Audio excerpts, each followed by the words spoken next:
We have to move towards a new kind of humanity and towards a new wisdom. Human being cultivated the habit of communicating ideas through words of mouth. Words? Why words alone? The alphabets or the individual letters are to be having their own aroma and multiple meanings. While attempting to understand them, we are advised not only to go for the textual meaning, but the contextual and conceptual factors too. To illustrate, take the term Om, which is also spelled as O-M and A-U-M. It is the supreme sound, Shabda Brahma as called in India, which continuously prevails the whole universe and fills the space, inner and outer, without any break. When spelt as A-U-M, the terms of the alphabet mean the absolute, the supreme power of the manifest and unmanifest. M, the manifest or the man, a crown of it, and the intermediary term U is the universe, combining both the features of A and M. I will repeat the idea. A is the absolute or the supreme power, and M is the manifested man, the crown of the manifestation, and U is the universe connecting the absolute and the man.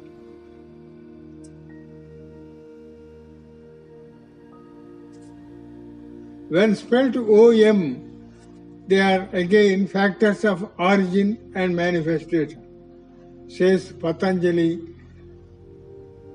the Maharshi who explained the term in greater detail.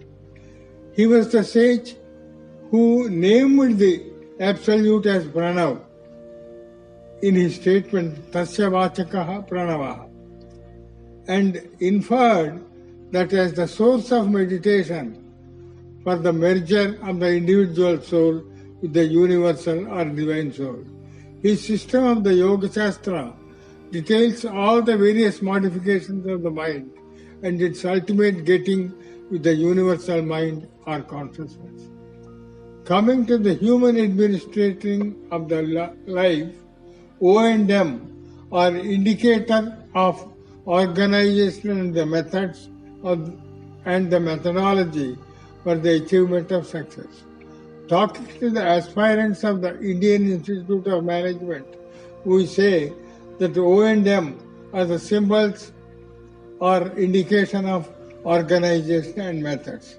Each of these terms have their sub-branches of study and disciplines such as analysis, behavior, critical path study, information, and achievement or accomplishments.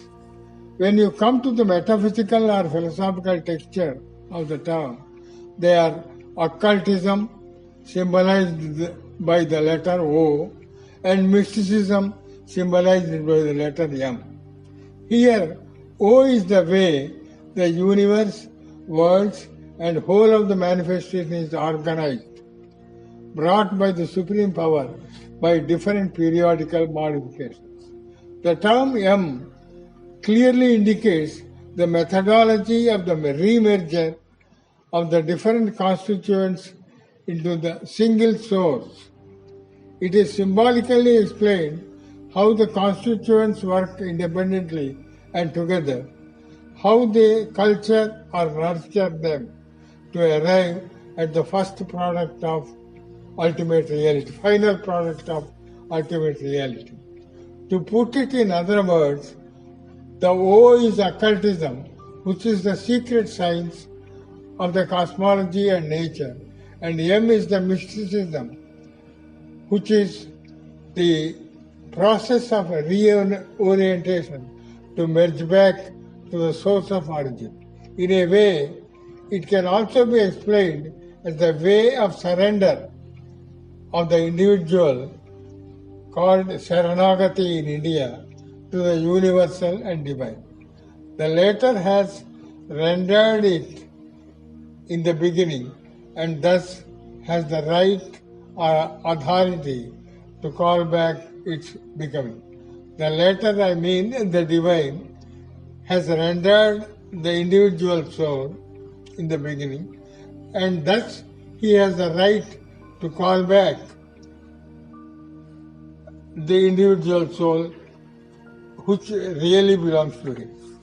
The O&M are thus the abbreviation of occult science and mystical practices and phenomena. Both these are the wings of Adhyatma or Brahmavidya as in popular terms in Vedantic system in India. Theosophical philosophy is the inevitable summation of both the terms and vividly explains the process of manifestation of the universe, worlds and population therein, elucidating how it was already available in the forgotten scriptures of various nations, particularly the Indian, Kabbalah, Chaldean and others.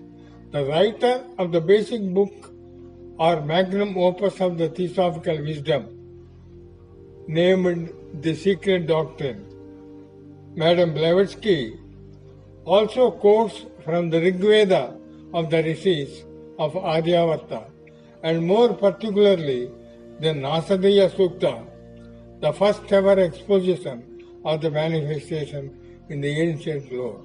She divides her book into two major parts and calls them cosmogenesis and anthropogenesis. Starting from the darkness which filled the space before its awakening and periodical awakening into light that produces all the existence, in which the universes live, move and have their being. The cosmogenesis part of the book ends at the emergence of human species, while the second part, anthropogenesis, talks about the evolution, experiments and ultimate progression of the human into a perfect being. She draws the entire story of manifestation in its greater details, explanation and elaboration from the stanzas of Jnana slokas to say in Sanskrit, of very ancient origin, and sacred and hidden commentaries thereon from occult Akashic records and Samsara texts. Cosmogenesis covers the 7 slokas, stanzas, while anthropogenesis deals with the 12 slokas. The whole text of the book, The Secret Doctrine, can be oversimplified with the story of the creation and the story of man. There are very many adjustments and retelling series of the text over these 140 years in various languages of the globe. It is not a mere text of philosophical ideas and speculations, but an abstract synthesis of religion, philosophy and science, the trio to which all human knowledge and development dovetails. Space is the bosom for all the universes, for its orientation, origination, maintenance and destruction for regeneration. This is a continuous process with the duality of Srishti and Laya, creation and remergence. There is a periodicity in all these phases. The life and consciousness of the innumerable beings need to perform their individual obligatory journey through the mysterious path. Space, which is wide and boundless, is both darkness and light. The words Sunya, emptiness, and Purna, fullness, are used to explain this in the philosophical context. One may not be effectively get into the total meaning and purpose of this text, but can attempt to enhance or enlarge the understanding. This is essential if one desires to progress and to become perfect. The occult science now called the Theosophical Understanding, stresses that one should keep a constant eye upon the steps of the temple of divine wisdom. Let us remember that what is needed is a constant eye, but not a casual eye or ceremonial eye on the perfect wisdom. Study and reflection of the O&M, occultism and mysticism, call it by any name and elaboration as above, or the cross structures of the wisdom, and their study together is absolutely necessary if the journey of the human being is to be really effective. They are the strong pillars upon which the entire manifestation and the unmanifest matter stand. In Indian terms, this strong base is named as Brahmapadartha, the literal translation into English becoming spirit and matter. Brahmapadartha is what is explained in any philosophical text, and to put it in English, the words spirit and matter are chosen.